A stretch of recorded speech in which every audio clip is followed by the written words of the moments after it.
সবার হৃদয়ে বিরাজমান প্রভু পরমাত্মাকে আমার প্রণাম।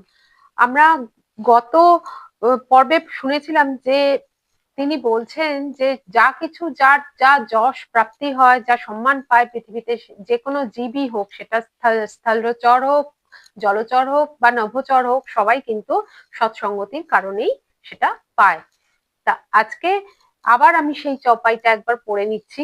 এখানে দেখুন একটা কথা, বাল্মীক নারদ ঘটজনি নিজ নিজ মুখনি কহি নিজ হোনি জলচর থলচর নভচর নানা যে জড় চেতন জীব জাহানা। এখানে কিন্তু তুলসীদাসজি বলছেন জড় চেতন জীব জাহানা, মানে জড় বস্তুদেরও কথা কিন্তু তিনি এখানে বলছেন, তাদেরও যশ, তাদেরও কীর্তি।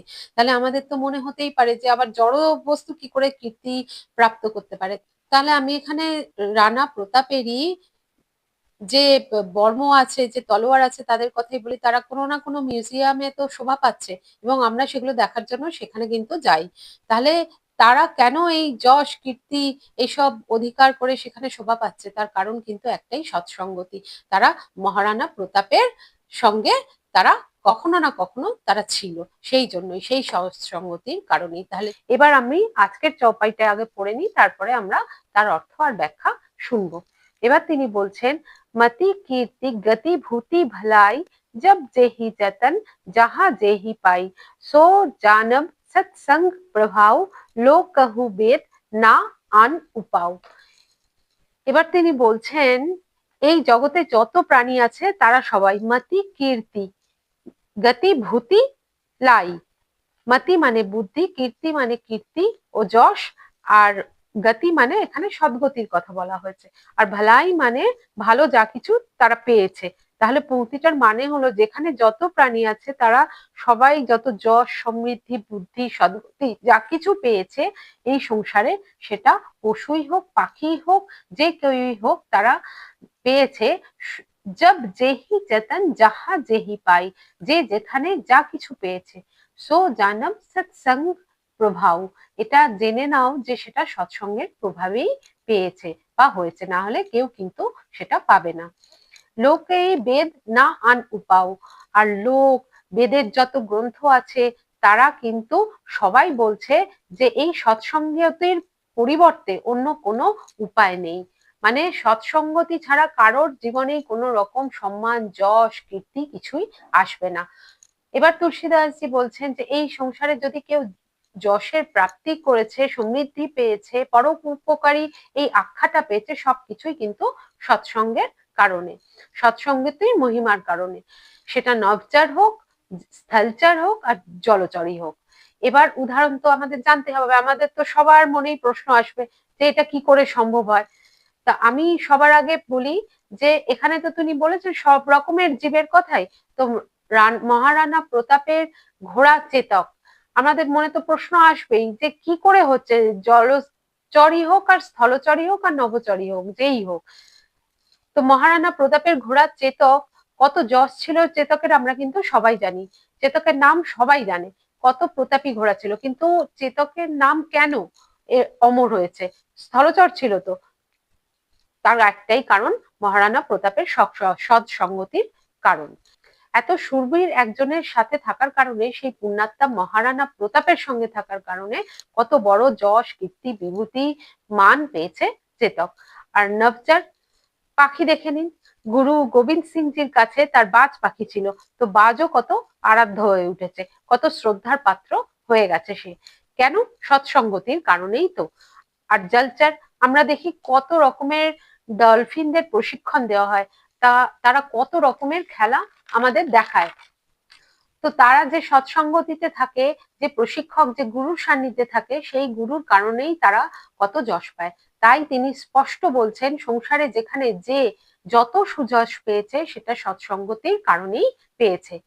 এবার পরের চপাইটা আগে আমি পড়ে নিই, তারপরে তার আমি মানে আর ব্যাখ্যা করছি। বিনু সৎসঙ্গ বিবেক না হই, রাম কৃপা বিন সুলভ ন সোই, সৎসঙ্গত মুদ মঙ্গল মূলা, সোই ফল সিদ্ধি সব সাধন ফুলা।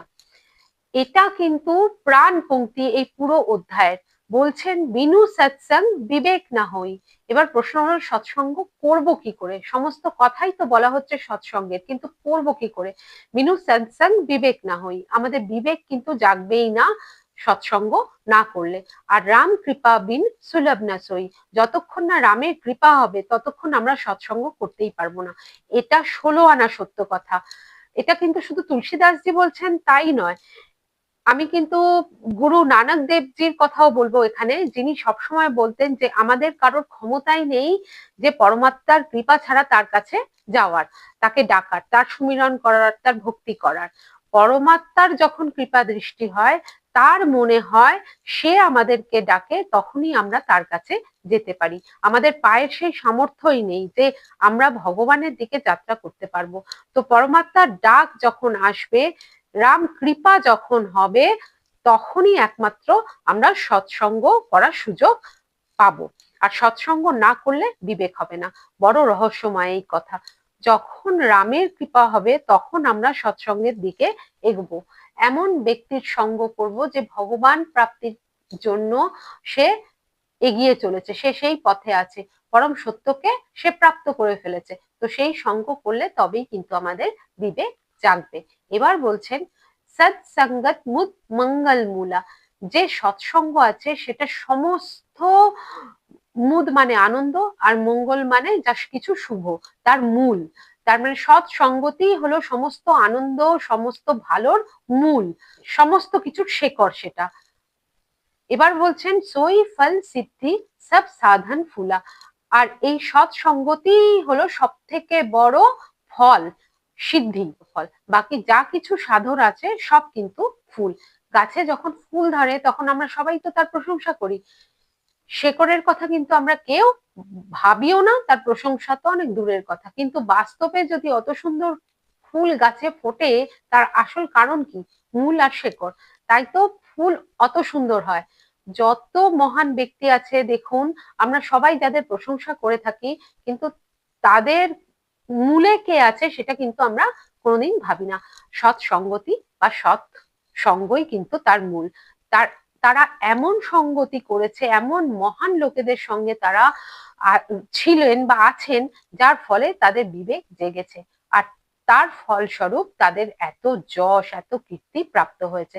তো যশ আর কীর্তি এখানে কি? ফুল। কিন্তু তার মূলে তো রয়েছে সৎসঙ্গ, সৎসঙ্গতি। তাই বলা হয় নিরন্তর সেই ব্যক্তিদের সঙ্গ করা, যারা আমাদেরকে পরমাত্মার দিকে, ধ্যান মার্গের দিকে, পরম সত্যের দিকে নিয়ে যাবে। কারণ বিনু সৎসঙ্গ বিবেক না হই, রাম কৃপা বিনা সুলভ না সই। বারবার আমরা ভগবানের কাছে প্রার্থনা করি, পূজা করি, কেন করি? এই জন্যই তো করি, যাতে সে আমাদের উপর প্রসন্ন হয়ে আমাদের সৎসঙ্গতির বরদান প্রদান করেন। যখন তার কৃপা হয়, মানে যতক্ষণ না পরমাত্মার কৃপা হচ্ছে, যতক্ষণ না সে বলছে আচ্ছা চলে আসো আমার দিকে, সে নিজের দিকে আমাদেরকে দরজা খুলে ডাকে, ততক্ষণ কিন্তু আমরা সেখানে পৌঁছতেই পারবো না। আর দরজা খুলে পরমাত্মার রাজত্বে প্রবেশ করিয়ে দেন কে? সে একমাত্র কিন্তু গুরু। প্রথমে গুরুর দ্বার খোলে, তারপর গুরু যখন সেই দ্বার খুলে দেয়, তখন আমরা প্রবেশ করি প্রভুর রাজ্যে। আর গুরু সৎসঙ্গতির সব থেকে বড় স্রোত। তাহলে আবার আজকে আমি এই যেটা প্রাণ পংক্তি, সেই চপাইটা আবার পড়ে আমি আজকে এই পর্ব শেষ করব। বিনু সৎসঙ্গ বিবেক না হই, রাম কৃপা বিন সুলভ না সই, সৎসঙ্গত মুদ মঙ্গল মূলা, সই ফল সিদ্ধি সব সাধন ফুলা। সুতরাং আমরা সবাই মিলে প্রার্থনা করি যে আমাদেরও যেন ভগবানের কৃপা দৃষ্টি প্রাপ্ত হয়, আর আমরাও যেন সৎসঙ্গতির পথে চলতে পারি, তাদের সাথে থাকতে পারি যারা সৎসঙ্গতির পথে আছে। কারণ তাদের ভালো যে কীটাণুগুলো আছে আমাদের হৃদয়ে প্রবেশ করবে, করে আমাদের যে বিষয় বাসনা রূপী কীটাণুগুলোকে আছে সবগুলোকে ধ্বংস করে দেবে। তাহলেই তো আমাদের মুক্তির পথ প্রশস্ত হবে। তাহলে আজকের মতো রাম রাম।